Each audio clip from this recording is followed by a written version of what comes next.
Bem-vindos aí ao mais um episódio, 17º episódio, Francisco, Nossa, que do coisa. Movimento Podcast. Cara, cada Maravilha. um a gente tentando trazer, gente, aqui uma discussão aberta, natural, mas científica e séria sobre saúde mental, sobre os mais diversos temas, né? Eu sou o Dr. João Vitor, sou médico, trabalho com saúde mental. Esse é meu Eu colega. sou o psicólogo Francisco, também trabalho, obviamente, com saúde mental. Exato, gente. E a gente está aqui tentando unir esses conhecimentos, né, da medicina, da psicologia, para tentar discutir e clarear mais alguns temas do que ainda é tão tabu na sociedade, que é a saúde mental, né? Coisa que a gente tem tanto preconceito ainda. E hoje a gente trouxe um tema que é um dos temas mais prevalentes da psiquiatria, é um dos problemas que afetam mais brasileiros, né? Esse é um dos transtornos mais prevalentes aqui no Brasil, que é um transtorno de ansiedade social.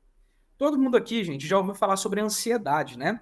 Aquela sensação de desconforto ou sensação de risco, de perigo iminente, de medo, de insegurança.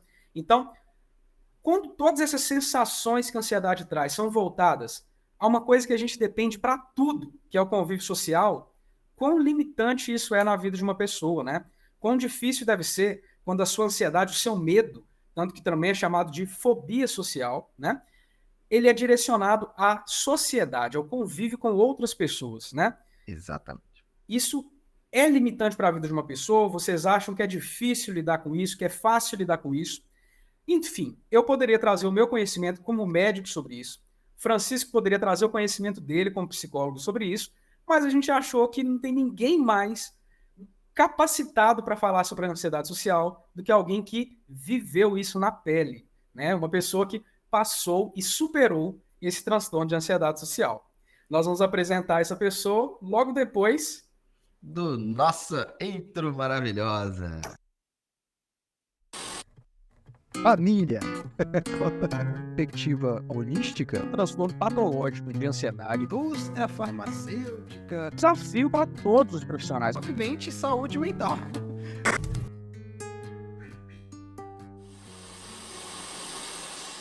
E aí a vinheta? E a vinheta, Maravilha, é né? isso daí, é isso daí.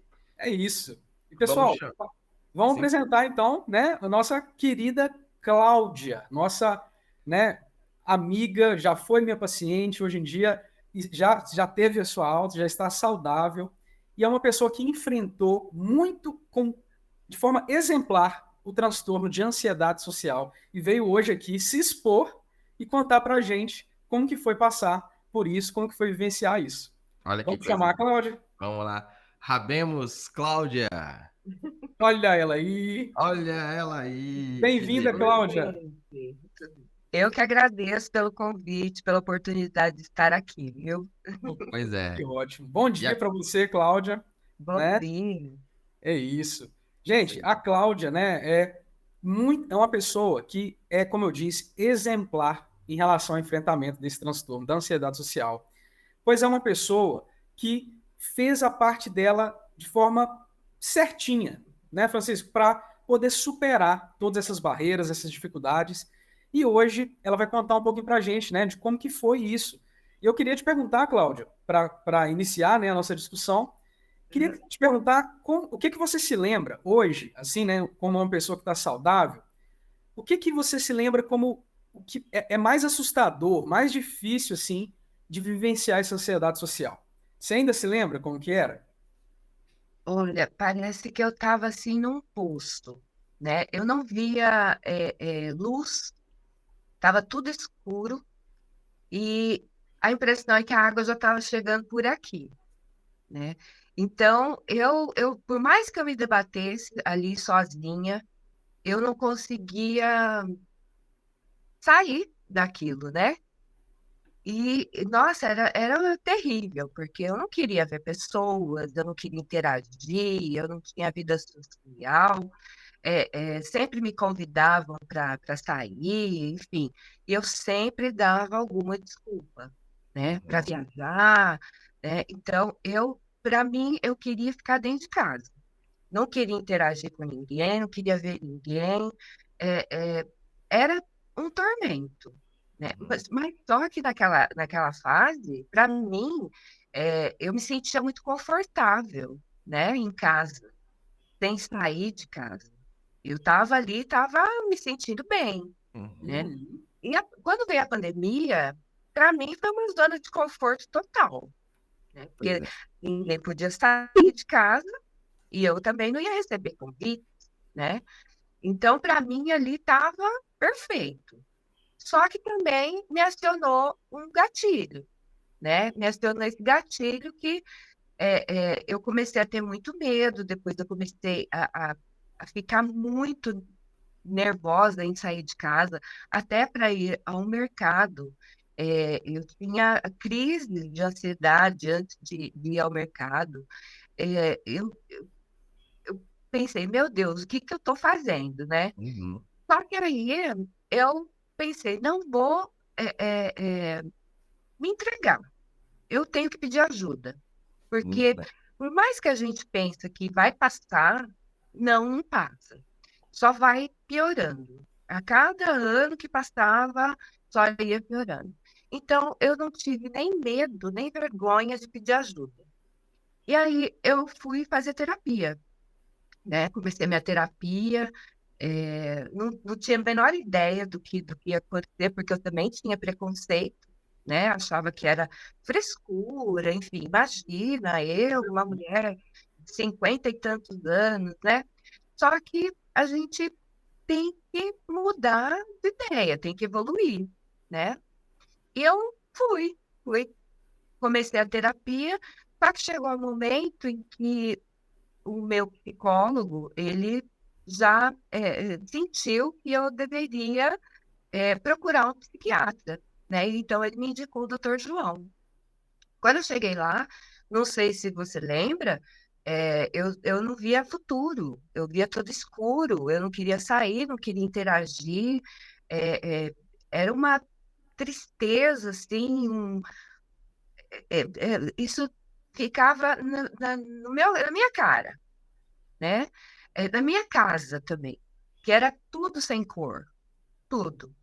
Eu, na realidade, eu queria ser invisível. Porque eu andava na rua, eu andava de cabeça baixa, eu não queria ter contato visual com ninguém, né? Eu queria que ninguém me visse, eu me preocupava muito com o que os outros pensavam. Eu não fazia aquilo que eu queria, né? Porque eu ficava pensando, nossa, mas será que vão pensar de mim, né? Porque eu achava que eu tinha que ser perfeita, né? Para mim, para minhas filhas, para a sociedade, e não é assim. Então, com esse tratamento, com a terapia aliada ao tratamento, né, com remédio, né, e também com meditação, que foi a indicação do Dr. João, que eu faço a meditação até hoje, né, e também exercício físico, que eu também comecei com Pilates, né, para mim, Pilates é vida, né. Eu fui caminhando, né, e até alguns meses atrás eu acharia que se alguém me dissesse que eu estaria aqui hoje, ia ser impossível. Eu ia Isso. rir, de nervoso.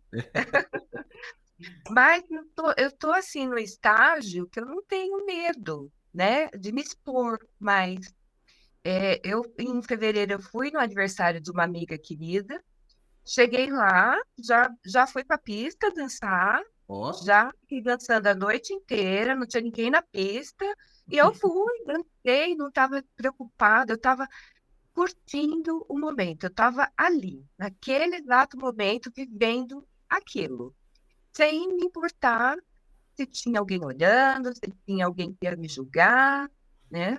Agora, o máximo para mim, pelo menos por enquanto, quer dizer, o máximo do máximo é eu estar aqui, né? Mas, assim, alguns dias atrás, me convidaram para ir num lugar aqui que tem karaokê. Eu falei, eu vou. Eu nunca achei, sempre achei que eu nunca gostasse de karaokê, mas a realidade é que eu tinha medo de me expor. E foi, sem pensar se ia cantar, se não ia, eu fui, só fui, para curtir, enfim. Num determinado momento, uma amiga, das minhas amigas, me chamou. Não, Ju, vamos cantar? Na hora, me veio, começou a vir aquela coisinha na cabeça, aquele né? Será que... Só que eu cortei na hora, simplesmente me levantei e falei, bora. Catei o microfone e cantei, Ô, sabe? coisa boa. É, cantei ali, sabe? Curti muito, eu estava me divertindo demais, eu escutava eu ali desafinando, mas foi, assim, muito legal. Cantamos em inglês, com essa música em inglês, tiramos a nota máxima, sabe? Para mim, foi uma noite memorável, né? E isso seria impossível há um ano atrás. Então, eu acho que a gente tem que não ter preconceito, né? Uhum. Rever o nosso conceito. Uhum. Achar que está com frescura, imagina, isso daí é bobagem, terapia é bobagem, ou procurar um psiquiatra é porque eu estou louca. Não, gente. A gente tem que cuidar da gente. E quando a gente sabe que a gente não está bem. A gente não pode ter preconceito, nem medo, e muito menos vergonha de procurar uma ajuda, sabe? Hoje eu estou super tranquila. Se alguém me chamar para ir para o Alasca, eu estou indo, né? Eu estou indo numa boa, sabe? E sei que vou curtir cada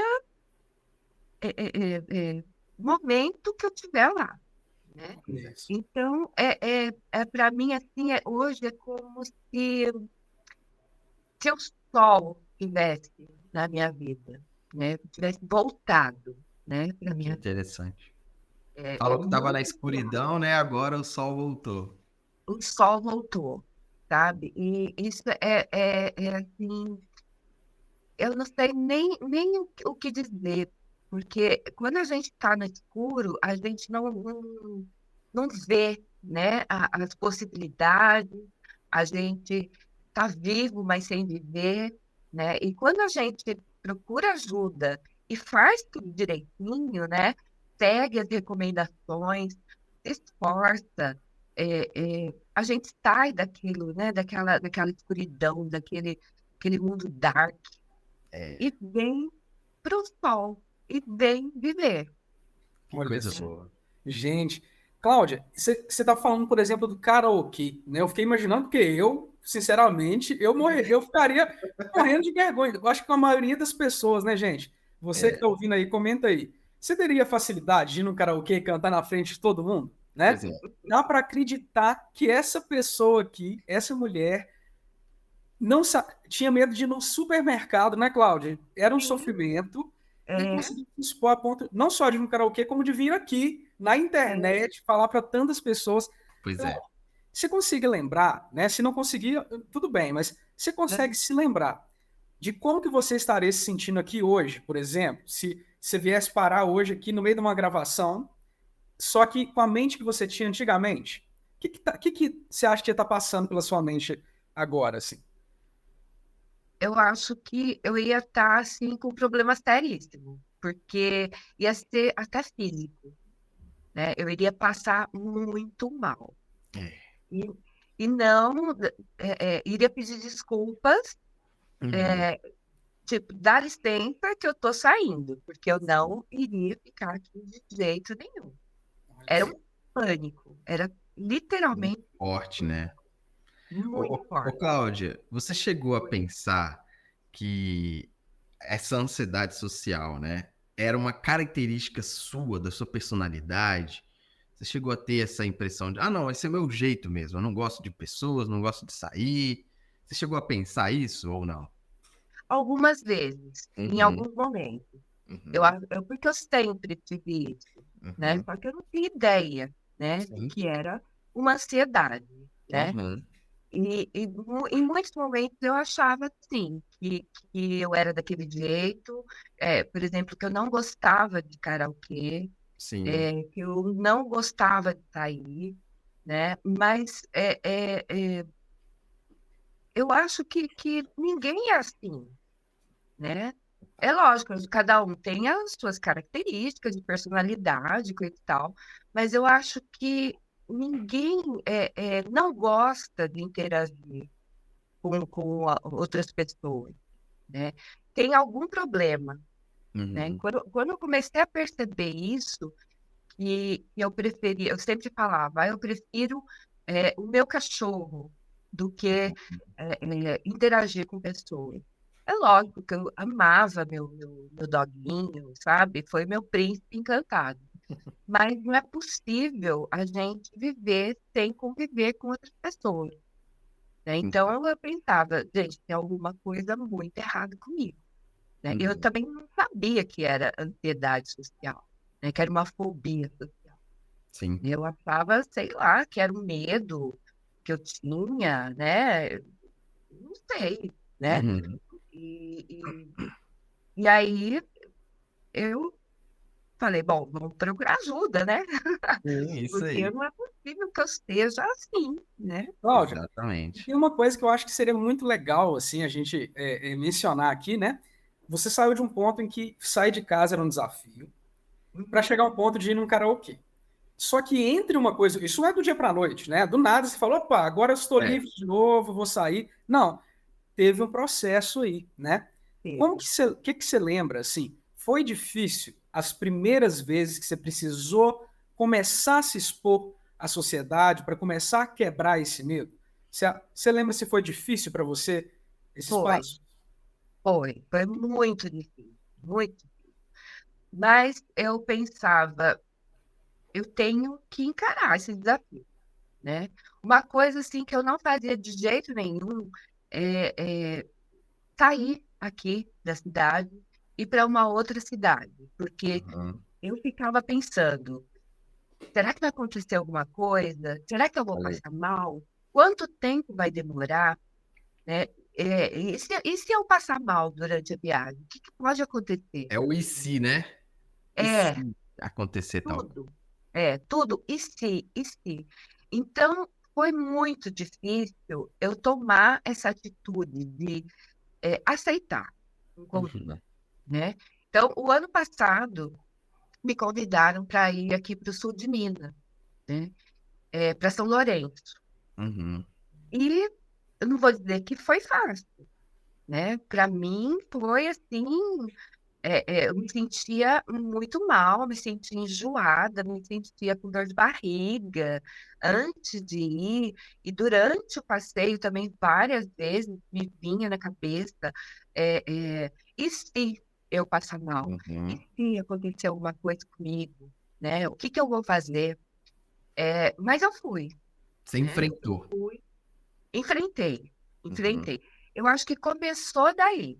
Legal. Eu enfrentei esse desafio, falei, eu vou, né?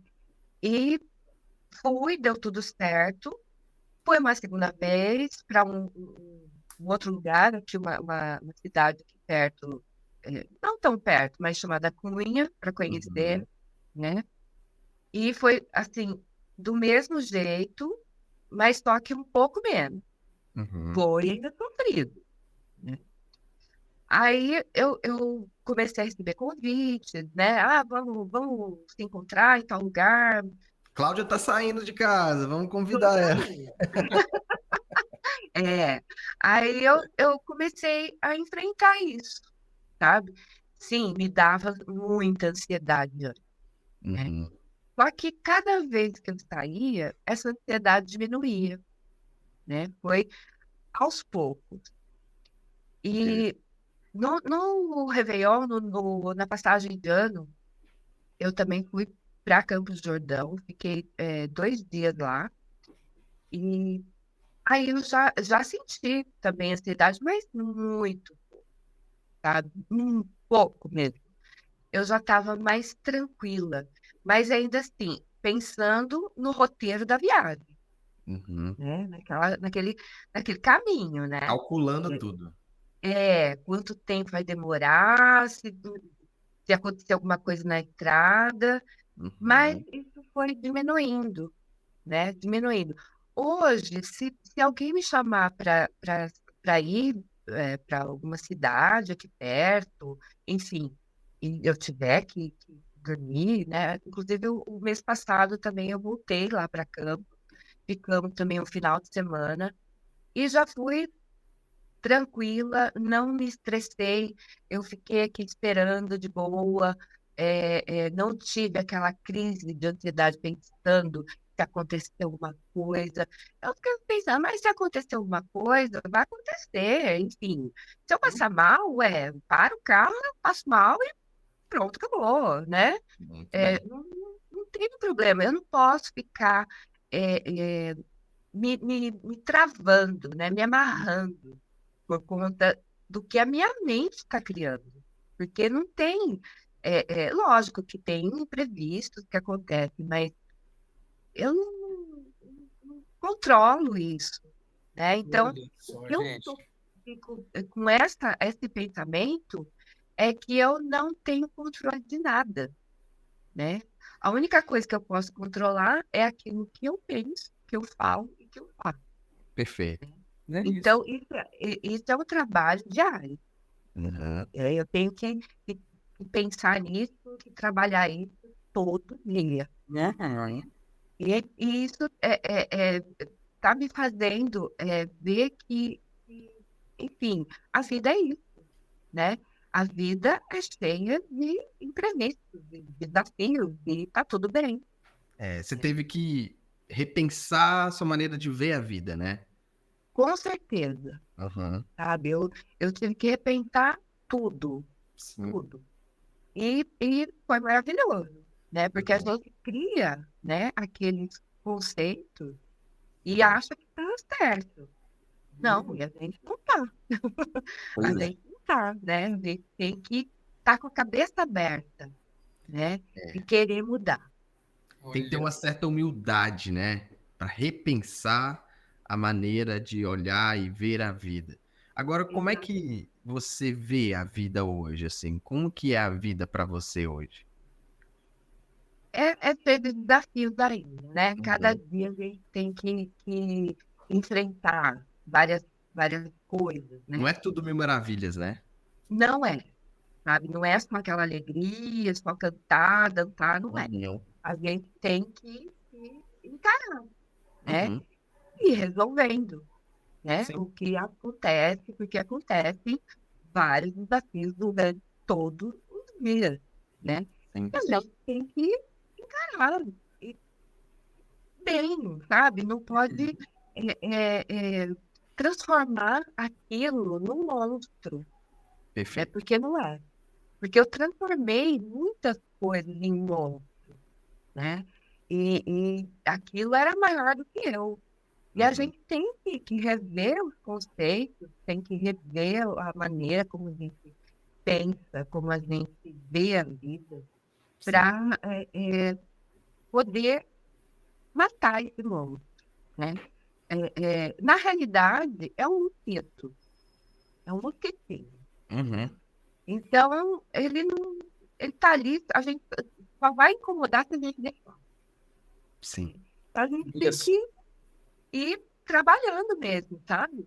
Trabalhando o pensamento, né? Ter sempre a cabeça aberta para poder mudar, não ter Uhum. medo de mudar, né? Eu acho que é isso. Você, Cláudio, para mim é um grande exemplo, né, de um conceito que a gente prega aqui nessa companhia, né, nesse grupo, que é o movimente, né? É a ideia de que para você mudar o jeito que a sua vida está, você não pode só, assim como você disse, né, quando você estava pior, você começou a se acomodar naquele estado de doença, né, naquele estado Sim, patológico, naquele estado de estar vivendo essa ansiedade social, essa fobia social. E para você sair disso, você teve que se movimentar, né? Você teve que mudar as coisas. E uma coisa que eu achei muito legal sobre a forma que você fez isso, Cláudio, é entender, né, gente, que nenhum problema ele vem de um lugar só. Então a solução também não pode vir de um lugar só. Então você relatou que você procurou o médico, o psicólogo, fez meditação, atividade física e uhum, as medidas de enfrentamento do problema do dia a dia, né? Então você fez várias medidas, você foi fazendo vários tipos de mudanças, né? Para levar uma é. mudança do quadro geral. De onde você tirou essa força, Cláudia, essa coragem, assim, essa garra para você conseguir dar essa virada? De onde veio isso? Eu acho que a vontade, né, de viver, né? Porque eu estava viva, mas não estava vivendo, né? Então, eu pensei, gente, quando eu comecei a melhorar, eu pensava, nossa, mas é tudo tão diferente, né? Tudo Uhum. tão melhor agora. E por que que eu vou ficar naquele estado anterior, né? Não tem sentido. Então, eu comecei realmente, eu não sei de onde que veio minha força, mas é, é, é, eu tive coragem de enfrentar, né? Ótimo. E de ir caminhando e melhorando, porque tem uma certa parte ali durante o tratamento que você tá melhor, então você olha para trás, você vê o quanto era triste, né? Aham. E ali você já percebe que você já está diferente, você já está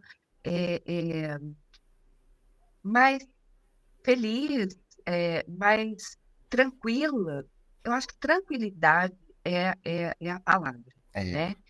E que antes eu não tinha tranquilidade para nada. Era um tormento, né? Então, quando a gente percebe que está melhorando e que pode melhorar muito mais, a gente quer melhorar, quer viver, né? Uhum. Quer. Então a gente cria forças. Então, eu acho também que como eu comecei, né, tudo isso praticamente ao mesmo tempo, né? A terapia, o Pilates, a Meditação. meditação, né? Uhum. O tratamento com remédio mesmo, né? Com você, né? Então, eu comecei tudo isso ao mesmo tempo. E quando eu vi que estava indo legal, eu falei, é isso mesmo, sabe? É. É muito gratificante a gente perceber a evolução, né? É alguma coisa que eu fazia que minha é, tera- terapeuta, não, a minha professora de Pilates, Uhum. ela falava para mim no começo, vamos fazer uma coisa diferente? Eu sempre falava, eu não sei se eu vou conseguir. Só que daí eu comecei a mudar. Eu falei, gente, não posso ficar falando isso, né? Isso também com a ajuda da terapia, né? Uhum. Aí, quando ela me fala hoje, vamos fazer um desafio, eu falei, bora, né? Se eu conseguir, beleza. Se eu não conseguir, a gente tenta depois de novo, né? Que Então, legal. é muito legal a gente ver, sentir, sabe, essa evolução. E quando a gente consegue fazer uma coisa que a gente sabe que não ia fazer nunca, é muito gratificante, É bom. né? Nossa. Então, essa força a gente tem que tirar, sei lá da onde, mas a gente tem que ter essa coragem, É. Nossa. sabe? É uma das Gente, coisas que mais belas, legal. né? Esse relato da Cláudia, para mim, é uma das coisas mais belas mesmo, mais legais. E assim, eu acho que muita gente, Cláudia, que está ouvindo hoje esse podcast, está vivendo a situação que você viveu, está onde você estava algum tempo atrás. E Uhum. te ouvir, com certeza, vai ajudar muita gente a conseguir essa força que você teve para dar a volta por cima, para começar a brigar, para começar Uhum. a enfrentar isso, né? É. Muitas pessoas, Cláudio, têm uma resposta ao tratamento mais lenta, outras mais rápida, Uhum. né? Uhum. Algumas É. pessoas que estão tendo uma resposta mais lenta ao tratamento, não estão conseguindo sentir a melhora tão rápido assim, começam a desistir do tratamento, começam a pensar, olha, não tem jeito para mim, minha vida vai ser isso mesmo. Pois é. Você teria algum recado para essas pessoas, assim, que estão pensando em desistir do tratamento, em parar de tentar melhorar a ansiedade social? Claro. Não desistam não, gente. Cada um é cada um. Não se mirem no exemplo de outro, né? Porque às vezes a gente pode demorar anos para começar a melhorar, mas não desistam, né? E muitas vezes quem tem vergonha e tem medo de pedir ajuda, por favor, não tenham. Encarem isso e peçam ajuda, façam terapia, procurem um psiquiatra, façam o que for preciso, mas não desistam. Vale a Perfeito. pena, Cláudio? Com certeza, com certeza. Que coisa boa. Hoje eu tô vivendo, né? Hoje eu estou vivendo cada momento. Ó, eu estou aqui, é lógico que eu estou um pouco nervosa, mas eu Não estou parece. vivendo esse momento é, é, assim, 100%. Né? Eu estou aqui, eu não estou pensando no que eu vou fazer amanhã, no que vai acontecer, no que foi, né? Eu estou aqui agora, né? Então Perfeito. vale muito a pena. Não desistam de vocês, porque a gente é muito importante. Para a gente mesmo, em princípio. A gente é importante para a gente, É né? isso aí. Então, não desistam de vocês, porque É muito bom. vale a pena. É Vale a pena. inspirador até pra gente, né? Porque somos seres humanos também, mesmo a gente sendo terapeutas, médicos, é inspirador a gente ver a mudança, a gente ver que alguém conseguiu. Então, eu tenho certeza que isso está inspirando outras pessoas também. Eu queria falar para as pessoas aqui que eu não sou o terapeuta da Cláudia, tá? É outro ou outra. Não sei se você quer falar o nome da pessoa que te atendeu. Eu posso falar? Pode falar, pode, claro, Posso. claro. O nome dele é Edgar Rafael Min. Ah, eu sabia, o grandemente. Ele é O Rafael espetacular. é maravilhoso. Ele é Nossa, muito. Ele é eu Fica o fiz até convite um para gravar com a vídeo. gente aqui. o Oi? mente, cara, Fica o convite para ele para gravar com a gente aqui, Rafael. Que Vem cá legal. gravar com a gente, meu caro. grande Que amigo, grande legal. amigo. Ele é sensacional, né? Então eu tinha um pouco de medo quando eu decidi procurar um terapeuta, de não ter aquela afinidade ali, né? Uhum. De momento ali. E eu aí pensava, meu Deus, será que eu vou ter que procurar vários e falar sempre a mesma coisa? Só que eu tive assim, sabe, para É, mim foi parte grande, né? é verdade. De cara eu já me identifiquei com ele, né? Uhum. Já estou lá há 2 anos Uhum. fazendo terapia com ele. E ele é, assim, sensacional. Ele Nossa, é. Também. maravilhoso, né? Ele é E ele mesmo, que me nós assinamos indicou o Dr. É. embaixo. João. Isso Olha aí, só, isso aí. gente. Eu acho que ver um exemplo de vitória desse jeito, como o Francisco falou, é inspirador para nós profissionais, é inspirador para quem está passando por isso e até para quem está passando por problemas diferentes, né? A Sim, questão é, gente, essa crença de que nunca vai passar, de que você está preso nisso, é uma forma da doença te impedir de se livrar dela, né? É uma ilusão que a doença cria na nossa mente, uma ilusão que aquele estado cria e também uma forma de se conformar, porque como a Cláudia trouxe muito bem aqui, não é fácil, gente. Exige esforço, o início do processo é difícil, tem que ter coragem, né? Mas é. tá aqui um relato vivo para a gente de que vale a pena, né? É isso E aí. é isso, É gente. isso mesmo. Queria Feliz. convidar a todos para se inscrever, tá? Para novos conteúdos. A gente espera você. E obrigado por ter vindo, viu, Cláudia? Com É certeza. muito inspirador. E, por favor, eu não sei se você permite a gente fazer cortes e postar nas nossas redes sociais. Claro, claro, com toda certeza. Eu que Maravilha. agradeço o convite, a participação. Eu estou muito feliz. Se eu puder ajudar as pessoas, para mim vai ser maravilhoso também. Tenho certeza que o seu relato hoje, Cláudio, vai ajudar muita gente. Muita gente mesmo, porque você é um exemplo. Parabéns, de verdade. Né? E obrigado também por ter vindo aqui trazer um pouco da sua experiência para a gente. Eu que agradeço, eu que agradeço. É isso. Muito bom. Um Sozinho, prazer te então. conhecer, Francisco. Abração para você, Abraço, viu? Tudo Cláudia. de bom. Outro, gente. Tudo Tchau. bom. Até mais. Tchauzinho. Até mais. É isso. Aí. Que bacana, Francisco, o relato da Maravilha. Cláudia. Que legal isso, meu cara. Maravilha. Cara, muito bom, muito bom. Olha só. E eu fiz questão de perguntar, né, quem que era o psicólogo, porque é bom a gente ter ideias de bons psicólogos, né? Eu não tô aqui só para me promover, eu quero que a saúde mental para todos aí as pessoas tenham acesso a bons psicólogos, a gente precisa. e o Mint maravilhoso, o relato da Cláudia. Isso é muito bom mesmo. Com certeza. Rafael, vem gravar com a gente, meu caro. Vem Você é gravar muito com a bem-vindo gente. aqui entre nós, tá? E muito bem Isso aí. visto por nós aqui. Isso vai ser um prazer se você dar a honra da sua graça pra gente aqui. Vem cá também. Exatamente. Francisco, e, meu caro, você tem costuma receber pessoas com ansiedade social também? Com certeza, sim. Só que, assim, Não, eu ia perguntar assim, qual que é quais são os desafios assim que para você mais pegam na abordagem dessas pessoas, meu cara? então, por isso eu até perguntei para Cláudia. Ô, Cláudia, fica à vontade para continuar, tá? Ou sair. Fica à vontade, tá bom? Ela tá no cantinho aqui pra gente aqui. Fica em paz, tá? Sinta-se livre.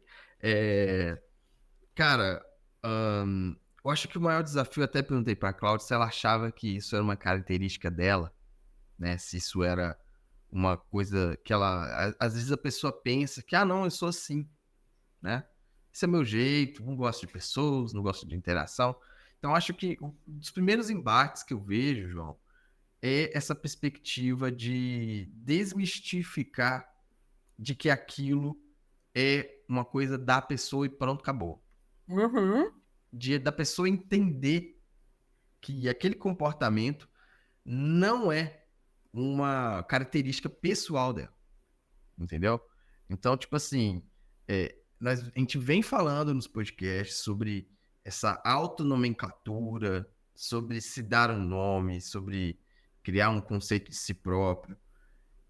E a ansiedade social, para a gente já entrar nesse assunto, é tão complicada, é tão emaranhada na nossa sociedade brasileira, inclusive, porque ela envolve muita fuga, né, João? E a fuga, o João vai falar melhor que eu, a fuga é um comportamento muito viciante para o nosso cérebro. É muito viciante. O cérebro, ele quando você tenha o comportamento de fuga, ele vai preferir fugir do que enfrentar. É a preferência do cérebro primitivo.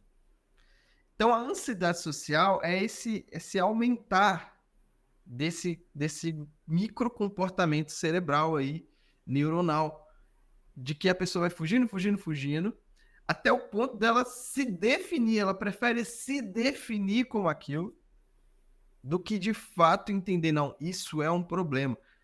Que aí já começa o enfrentamento, admitir que é um problema, né, João? Exato, exato.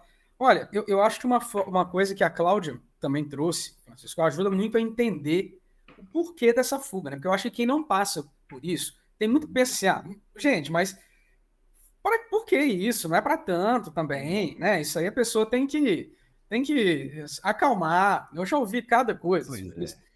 E assim, Francisco, sobre se definir nesse aspecto, é interessante porque ansiedade social não é timidez, né? Exatamente. Timidez é um aspecto de personalidade, né? Então, tem pessoas que são mais tímidas, ou seja, que têm uma dificuldade maior de estar se Uma expondo. introversão, né? Tem um Natural. grau de introversão natural maior, o que não é nenhum problema, né? A gente tem, inclusive, pessoas famosas, Hollywood, pega aí o Keanu Reeves, por exemplo, né? O famoso John Wick, né? É uma pessoa super tímida no seu dia a dia. Então, a timidez, o Keanu Reeves, pegando esse exemplo, ele é uma pessoa tímida, ele entrou em todas as entrevistas, né? Sempre que você vê ele na mídia, ele se apresenta como alguém tímido, introspectivo, entretanto, ele se expõe muito.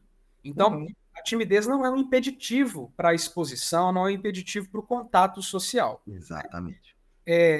A ansiedade social, eu vou usar inclusive outro termo que eu acho até mais adequado nesse caso, que é a fobia social, né? A fobia social, gente, ela está entre os transtornos fóbicos, né? Então, eu acho que é muito mais fácil de entender a fobia social assim.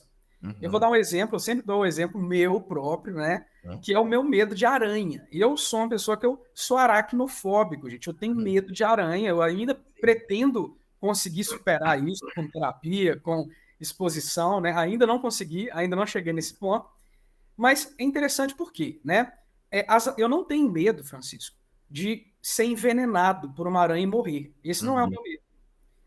Inclusive, as aranhas que eu mais tenho medo são aranhas caranguejeiras, que são aranhas que não têm veneno, é nocivo para o ser humano. Uhum. A aranha caranguejeira não pode fazer mal, gente. Aquela aranha grandona cabeluda, ela não pode te matar, ela não pode fazer nada com você, ela só é assustadora, feia, horrorosa, horripilante, asquerosa, né? Enfim, nossa senhora, não queria nem ter falado dessa criatura aqui, meu Deus. Mas olha isso que a gente está falando agora, né? Na mente de um indivíduo aracnofóbico, a aranha se torna um monstro maior do que o indivíduo. Para aquela pessoa que tem medo de aranha, ele não tem a capacidade de ir lá e tocar na aranha, porque a aranha é grande, é maior do que ele, né? A aranha toma essa proporção. E isso faz com que o indivíduo, assim como qualquer problema que é maior do que você, né? A nossa mente, sempre que ela entra num estado de alerta extremo, ela ativa o mecanismo de luta ou fuga. Só que a gente vai sempre tentar economizar energia e preservar a vida. Ou seja, a gente tende a ativar a luta quando aquele objeto, quando aquele problema é menor do que a gente, é mais fraco do que a gente luta. Ou seja, a gente é meio covarde por natureza, né? E quando aquilo é maior do que a gente, é uma coisa que a gente acha que é um inimigo gigante, um monstro, a gente ativa a fuga, né?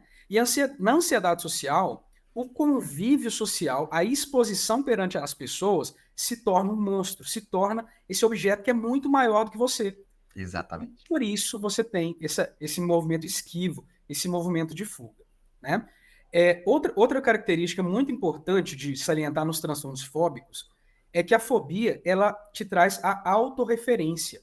Ou seja, quando você tem uma fobia, gente, você tende a pensar que aquele objeto de medo, né, que causa perigo, é voltado contra você. Então, por exemplo, uma pessoa que ela tem medo de altura, né, uma fobia de altura, se ela for atravessar uma ponte, ela vai achar que aquela ponte ela existe há 50 anos e nunca teve um problema estrutural. Mas quando ela for atravessar, a ponte vai cair. Ou seja, tem a ver com ela. A aranha, né, no caso. A aranha é um bicho da natureza, ela está no mato, ela nem te viu. Mas para a pessoa que tem medo de aranha, aquela aranha que está lá longe, ela está te olhando de cantinho de olho e pensando, vou te pegar. Eu vou entrar na boca desse cara. Eu vou entrar debaixo da coberta desse cara de novo. Então, é como se aquele medo fosse direcionado para você, né? Por isso que é autorreferente. Aquilo se refere sempre àquela pessoa. E no transtorno de ansiedade social, gente, isso é muito grave. A autorreferência é muito grave. Por quê? É muito comum você estar andando na rua e você ver várias pessoas, né?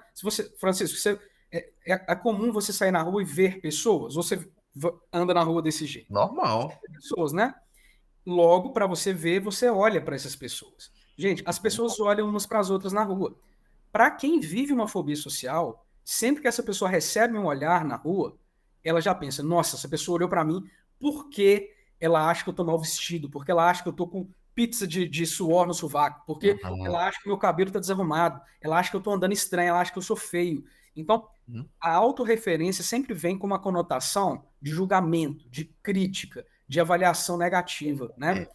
Quando essa pessoa ela entra num estado de precisar se expor, por exemplo, né? Precisar falar em público, no caso de um universitário, né? Eu recebo muito paciente, Francisco, com um quadro de fobia social, quando essa pessoa ela tem que apresentar, por exemplo, um TCC, ou fazer uma apresentação na escola, na universidade, né? Porque ela vai ter que ficar na frente de outras pessoas. E naquele momento, gente, esse indivíduo, ele sempre vai achar, nossa, tá todo mundo me olhando, me achando ridículo, me achando feio, achando que eu não sei do que eu tô falando, achando que eu sabe? Então, é sempre essa autorreferência, e é um monstro mesmo, né? Você se sente julgado, avaliado, diminuído, menosprezado, e isso é muito difícil de encarar para essa pessoa, porque para essa pessoa, esse julgamento, Francisco, também não é só um julgamento. Para a pessoa que está vivendo a fobia social, o olhar do outro sobre ela é maior do que o olhar dela sobre si própria. Exatamente. E aí nós tivemos um evento que até hoje tem muitas consequências, que é a pandemia. A pandemia foi um baita gatilho para muitas pessoas e continua sendo, tá? Se observe, você ainda tem algum comportamento que se desenvolveu na pandemia. Porque a pandemia, ela trouxe a questão do isolamento por si só, a recomendação do isolamento, e trouxe o argumento perfeito, que é o quê? Eu não quero me infectar de Covid, eu posso morrer, eu posso matar a minha avó se eu sair de casa. Então, para quem tinha uma tendência à ansiedade social ou já tinha ansiedade social, a pandemia foi um prato cheio para se afundar em si mesmo. Exato. Porque o movimento ficou impedido, né? Foi pedido. O que a gente fala é, para sair dessa situação, gente, movimente. É o lema da nossa empresa aqui. Exatamente. E isso ficou contra-recomendado pelos próprios profissionais de saúde. Não se movimente, fique em casa. Né? O que não é isso o problema. O problema é como as pessoas colocaram isso dentro delas. E há pessoas ainda hoje que têm essa questão do isolamento, não, isolamento, gripe, a dengue. A pessoa vai. Aí que vem esse mecanismo que o João vai falando. Ele vai criando argumentos internos para não enfrentar esse monstro que está na cabeça dela. Então, assim, o primeiro passo, que é o primeiro passo de muitos outros pontos, e talvez do que a Cláudia falou, né? Admitir, isso é um problema, preciso de ajuda. É o primeiro passo, entendeu?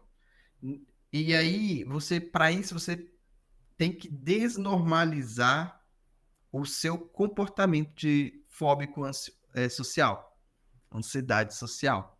Você tem aquele problema. Ela falou, citou casos bem interessantes, viajar, né? Pessoas que não viajam porque já começa a cabeça dela, não, ela cria um monte de argumento para não viajar, né? Eu mesmo já fui assim durante muito tempo. Eu queria viajar porque passa um monte de coisa na cabeça, não, deixa eu ficar em casa mesmo, então. Isso aí não é normal, né? Temos que ter essa liberdade de movimentação. Entre outras coisas. Às vezes, tem pessoas, João, que com os próprios amigos, elas têm dificuldade de enfrentamento. Com os próprios familiares, que às vezes ela ama esses familiares, ama esses amigos, começa a surgir tanta coisa na cabeça, e aí o elemento pensamento, ele é muito forte na pessoa com fobia social, né, João? Exatamente. Esse elemento, ele é muito forte mesmo, porque esse aumento da situação, né, esse aumento do monstro, esse aumento do perigo, ele é quando a gente racionaliza isso, quando a gente fala isso aqui, fica muito simples, né? Inclusive, eu gostaria até de trazer um pouquinho, Francisco, sobre a fisiopatologia desse tipo de coisa, né? Porque para a gente é muito fácil falar assim, gente, mas você acha que é muita coisa, e você tem que parar com isso, você tem que entender que não é tudo isso. Outra coisa que eu escuto muito, cara, pega essa pessoa, coloca ela num quarto cheio de gente. Você vai ver que daqui a pouco aquilo ali vai passar essa ansiedade social dela rapidinho, né? Traz essa pessoa para a igreja, você vai ver. Depois que ela cantar umas músicas ali, gritar, a ansiedade social dela vai morrer, né? A gente fala isso. No meu caso, seria o quê? Me jogar numa banheira cheia de aranha, né? Joga ele lá. Que maravilha! É o Homem-Aranha, vai sair. Cara, não é verdade, gente. A terapia de exposição, ela é importante para a superação das fobias. Ou seja, para superar uma fobia, você tem que se expor. Não tem como você superar uma fobia só na sua cabeça. Exato. Não. Agora eu tô tranquilo com cidade social. Vamos sair. Não. Sair não. Não. Para superar uma fobia, você tem que se expor a ela. Agora, essa exposição, ela pode ser muito mais para o mal do que para o bem. É por isso que a importância do profissional da saúde. Então, vou dar dois cenários, Francisco. Né? Primeiro, só passando assim brevemente, gente, sobre a fisiopatologia, ou seja, como que é dentro do cérebro da gente esses disparos. Né? A gente tem uma parte do cérebro da gente, pessoal, chamado amígdala.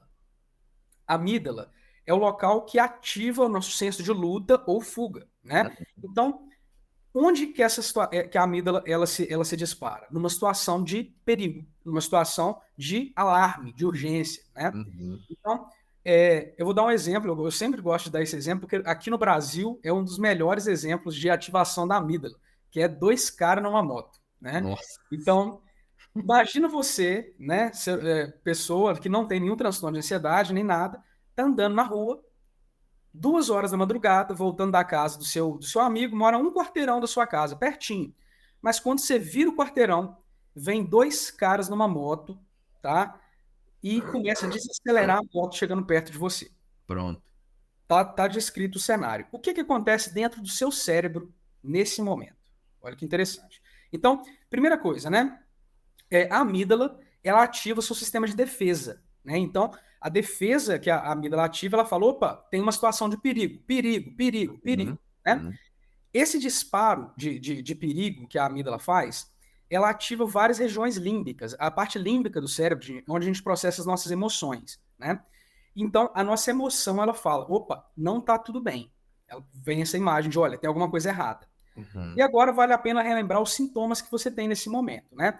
A amígdala, o que ela faz? Um momento que ela recebeu esse estímulo, perigo, perigo, perigo, ela se liga a uma outra substância, a uma outra região do cérebro chamado hipotálamo, né? O hipotálamo, ele seria o filtro, o medidor do cérebro. Então, ele pega e fala, opa, tem um perigo, tá? O quanto que eu preciso reagir a esse perigo? Quanto esse perigo pode fazer mal para mim? Então, o hipotálamo, ele regula a sua resposta a esse perigo, né? Então, ele chegou 2 caras numa moto, a amígdala falou perigo, perigo, perigo. O hipotálamo olhou e falou, eita, rapaz, é perigo mesmo, né? Cuidado. Isso aí é importante, né? É importante. E aí, gente, o hipotálamo, ele vai acionar uma outra glândula no cérebro chamada hipófise. A hipófise, ela é uma glândula que secreta hormônios. Esses hormônios, principalmente os glicocorticoides, então você vai ter o cortisol, você vai ter a adrenalina, a noradrenalina, são hormônios que ativam o seu senso de lutar ou fugir. Eles vão ativar o seu corpo, eles vão ligar aquela energia animal de reagir a uma situação de perigo, né? Ou seja, o que você sente quando esses 2 caras numa moto começam a aproximar de você? O seu coração, ele bate mais rápido. Por que o coração bate mais rápido? Para aumentar a circulação de sangue no seu corpo e, consequentemente, aumentar a oxigenação do seu cérebro, para você conseguir pensar em soluções. As suas pupilas se dilatam. Para que isso acontece? Para aumentar a sua visão periférica e você conseguir perceber mais o perigo. O fluxo sanguíneo do corpo, ele é redirecionado, gente. Olha que loucura que acontece. Alguém aí já ouviu a expressão fulano ficou vermelho de raiva, ou então fulano ficou branco de medo? Por que isso acontece? Quando a gente ativa a luta, o sistema de fuga ou de luta, né? Quando a nossa mente ativa as vias de fuga, literalmente, o fluxo sanguíneo é direcionado para os membros inferiores, para a gente conseguir fugir, para a gente conseguir correr. Então, literalmente, o nosso rosto fica mais pálido, branco de medo. E quando a gente ativa o mecanismo de luta, o nosso fluxo sanguíneo é direcionado aos membros superiores, para você conseguir usar os dentes e as garras, que é o que nossos ancestrais usavam para se defender. E é por isso que você fica vermelho de raiva, cólera, colérico, né? A raiva vem daí. E esses mecanismos todos são ativados por esses hormônios, né? Como a noradrenalina, o cortisol, como eu disse, que vão ser os responsáveis por permitir que você acesse esses mecanismos de resposta ao perigo, né? Agora, Francisco, e se quando você vê uma coisa que não pode te fazer mal, como por exemplo uma aranha caranguejeira, Sim. e se a sua mente tiver aprendido que aquela aranha, na verdade, é mais perigosa do que 2 caras numa moto e ela ativar a amígdala? Pessoal, nesse momento, quando a amígdala é ativada, a gente tem um fenômeno, né, psiquiátrico chamado sequestro da amígdala, que é quando a sua amígdala, ou seja, esse mecanismo de luta ou de fuga, ele toma conta do seu processo de pensamento e de decisão. Né? De decisão. Esse sequestro da amígdala, por que ele é importante? Né? Eu sempre gosto de falar dos nossos ancestrais, das cavernas, né? Falando sempre disso. Nós somos fruto, gente, daqueles ancestrais que conseguiram viver o suficiente para se reproduzir. Né? Qual que é a questão? Tiveram 2 tipos de seres humanos primitivos. Um tipo, quando via um tigre, dentes de sabre, aparecia lá no meio do mato, ele olhava e não tinha uma resposta da amígdala. Ele tinha uma resposta do sistema límbico. Então ele olhava e pensava, rapaz, oxe, mas esse tigre é bitelo de grande, hein? Até que se pegar no olho é capaz até de machucar, hein? Então, ele ficava pensando sobre aquilo. ele pensava, o tigre ia lá e matava ele. E esse cara não formou descendentes. Uhum. O outro, que é o medroso, ele olhava para o tigre e já fugia, nem passava pela mente dele. Ou ele fugia, ou ele já lutava e matava o tigre. Então, Exatamente. nós somos descendentes dos medrosos. Nós somos descendentes daqueles que reagiram, né, perante o perigo. Só que a nossa mente ela pode desenvolver um transtorno, e aí a gente cai onde a gente está, em que ela passa a interpretar coisas que não são perigos reais como ameaças que necessitam da ativação dessa amígdala. Tudo é uma ameaça, né? Exato. Então, conclusão, né? Falei muito, mas eu acho que foi legal passar um pouco dessa patologia. Conclusão, gente, não é uma simples escolha da pessoa reagir dessa forma exagerada perante aquele estímulo.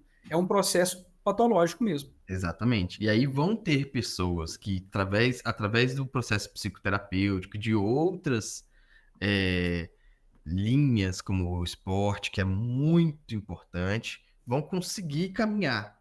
Mas vão ter outras que esse sistema está tão reforçado que vai precisar de uma ajuda médica. Que aí vem o João para dar um remédio e, vamos dizer assim, dessensibilizar um pouco esse sistema, né? Não sei se é essa a palavra exata, mas eu acredito que seja. Isso mesmo. E que traga mais força, mais prontidão ali para agir de outros modos.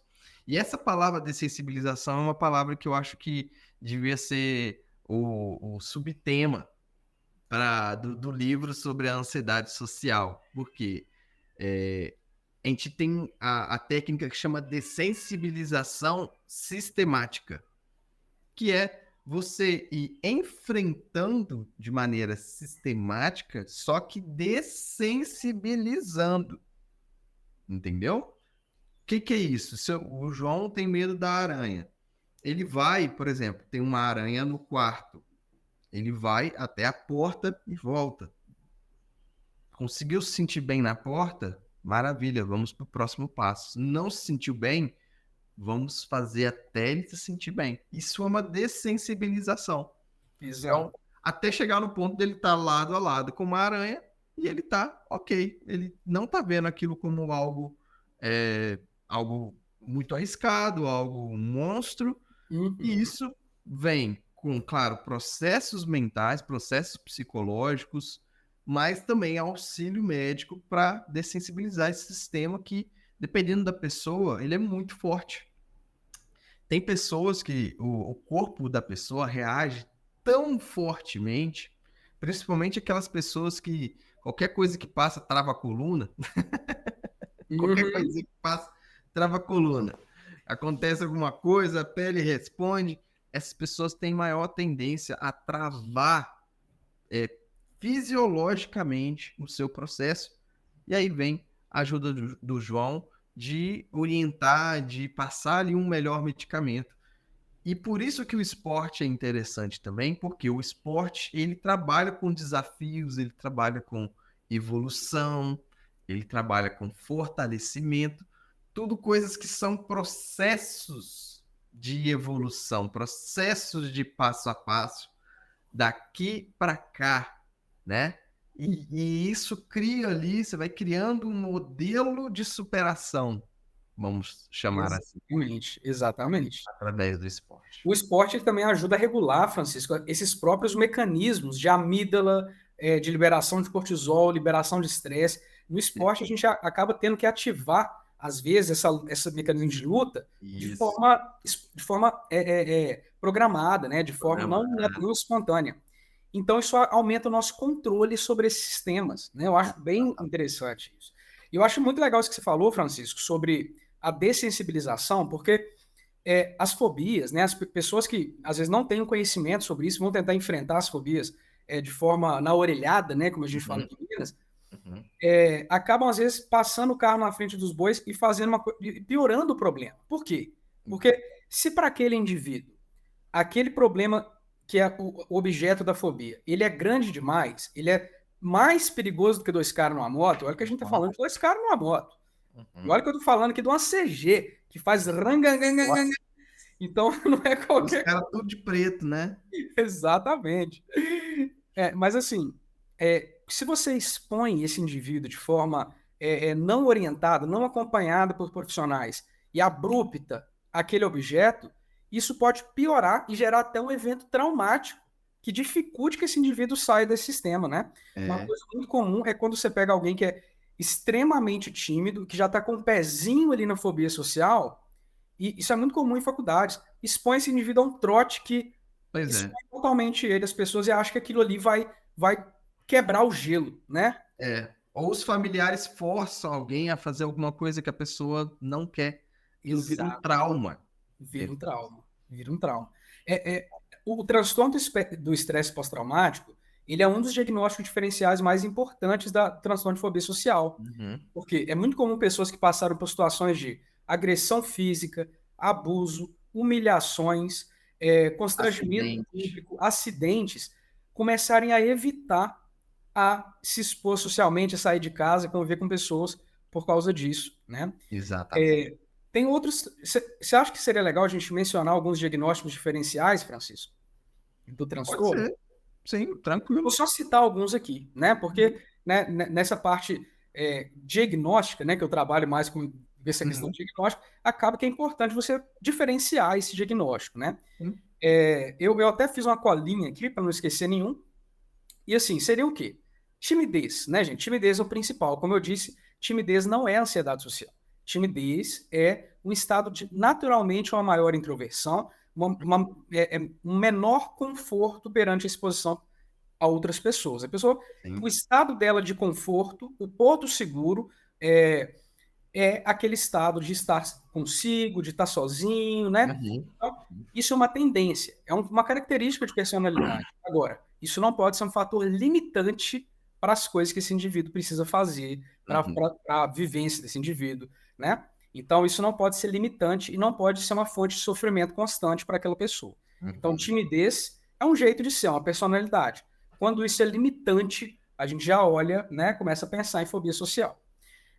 Outra coisa muito comum, né, o transtorno de personalidade evitativa. Então, transtorno de personalidade evitativa, gente, é uma coisa que surge quando na infância, principalmente, aquele indivíduo, ele sempre que ele se expõe socialmente, ele tem uma resposta negativa, né? Então é aquela pessoa que quando ela fala, ô mãe, pai, olha o que eu sei fazer, ele recebe assim, ah, menino, que saco, nossa, que negócio ridículo e tudo mais. Ele aprende que ficar na dele é melhor para ele. Basicamente é isso, né? Então, isso se adere tanto a quem esse indivíduo é, né? Sabe essa pergunta que o Francisco fez para a Cláudia? Achei muito legal. Cláudia, você chegou a achar que isso é parte de você, que isso é você mesmo? Então. Quando isso vem desde a infância, gente, e atravessa a vida inteira do indivíduo, aquilo se adere tão forte à personalidade daquela pessoa que realmente ela pode passar a se identificar com esse estado, né? E aí é já um tratamento bem mais complexo, mais difícil de resolver, né? Mais difícil de tratar. Depressão. Depressão não pode deixar de ser mencionada. Um dos sintomas da depressão é o isolamento, né? A depressão, ela tende a isolar o indivíduo, né? Ela tende a te afastar daquilo que pode te melhorar. A depressão, ela é tóxica, né? Então, ela tende a isolar o indivíduo e perceba, o indivíduo em depressão, ele não deixa de sair porque ele tem medo de ser julgado, de ser avaliado. Ele deixa de sair porque ele não tem prazer, interesse na interação social. É diferente. Outros pontos aqui, né, gente? Transtorno de ansiedade generalizada. Então, a TAG, que é o transtorno ansioso mais comum que a gente tem no Brasil, é um transtorno que a pessoa ela é ansiosa perante qualquer situação. Isso. Cause ansiedade normalmente. Veja aqui, ó, os nossos vídeos aqui, ó, lá no... Aponta aí, João, no seu canto aí. Aqui. Isso aí, ó. Vai ter as tagzinhas desses vídeos que a gente fala sobre ansiedade, sobre depressão. Vejam aí. Que é bom ter um conhecimento do que é o básico em relação a isso, né? Exatamente. Então, gente, sabe quando você vai sair e encontrar com pessoas novas e dá um friozinho na barriga? Para a pessoa que tem uma ansiedade generalizada, tudo é aumentado. Então, esse friozinho na barriga pode ser maior do que o normal e se confundir aí com uma ansiedade social. O que diferencia é que a ansiedade social é direcionada ao aspecto social. Exatamente. A TAG, como o próprio nome diz, é generalizada em relação a tudo, né? Para finalizar, a gente tem o transtorno do pânico, né? Que é caracterizado por crises de ansiedade junto a sintomas físicos, como falta de ar, sensação de morte, Sem taquicardia, aviso, né? sem aviso. No transtorno do pânico, a pessoa tem medo de sair de casa por medo de ter um transtorno na rua e Né? ser um constrangimento, ser né, uma turbulência para ela ali. Ansiedade da ansiedade, né? E aí a gente evolui para esse ponto, a ansiedade da ansiedade, que seria, tem o transtorno do pânico e tem a agorafobia, que aí é o ponto máximo da ansiedade, que é quando o indivíduo aí sim, ele desenvolve um quadro de não sair de casa, não se expor numa situação, por medo de ter uma crise de ansiedade, uma crise de pânico. O medo é tão forte que isso é paralisante para aquele indivíduo. É o Ele medo não de consegue si. fazer por medo de ter a crise, medo de ter medo. E para finalizar, um último diagnóstico diferencial, claro que podem ter alguns outros, né? Mas tô falando os principais, gente, o transtorno do estresse pós-traumático, né? E aí sim, para aquele indivíduo que já sofreu um acidente, um abuso sexual, uma agressão física, uma situação de humilhação pública, aquele indivíduo ele vai reviver aquele evento traumático sempre que ele fosse exposto socialmente, muitas vezes confundindo com uma ansiedade social. A diferença é que o medo dele não é da sociedade, do julgamento das pessoas. O medo é de reviver aquele evento traumático. Exatamente. Ao longo do tempo, a gente pode ir chamando uma pessoa de cada transtorno, né? Seria ótimo. Seria Já tô pensando em algumas aqui pra gente ir chamando. Então, gente, é isso. Pensem, repensem sobre esses comportamentos ansiógenos que vocês têm em relação à questão social. Vejam aí, João, aponta de novo o vídeo sobre ansiedade, sobre depressão. Tem aspectos diferenciados sobre cada um deles. E não deixem de buscar ajuda. Estamos aqui, né? Eu queria convocar vocês para nos seguir, tá bom? Siga-nos. Quem puder também, coloca aí o sininho, curte o nosso vídeo. Estaremos nas redes sociais aí falando mais sobre e respondendo vocês. É isso, gente. Bom, muito obrigado para quem ficou até agora, para você que viu o vídeo. Eu espero que tenha sido, né, instrutivo, construtivo de alguma forma para você que assistiu, porque, como a gente sempre fala, a mente ela é fruto daquilo que você alimenta. Alimente a sua mente de coisas produtivas, coisas positivas, adquira conhecimento, né? Na saúde mental, gente, conhecimento é poder. Quanto mais você adquire conhecimento, você entende como as coisas funcionam, mais você consegue administrar a sua própria saúde mental, né? Então, Exatamente. busca conhecimento, acompanhe a página, clica no gostei, marca o sininho aí, para continuar recebendo esse conteúdo, né, Francisco? Exatamente. Gente, tudo de bom para vocês. Grande abraço. Movimente. Movimente. Valeu.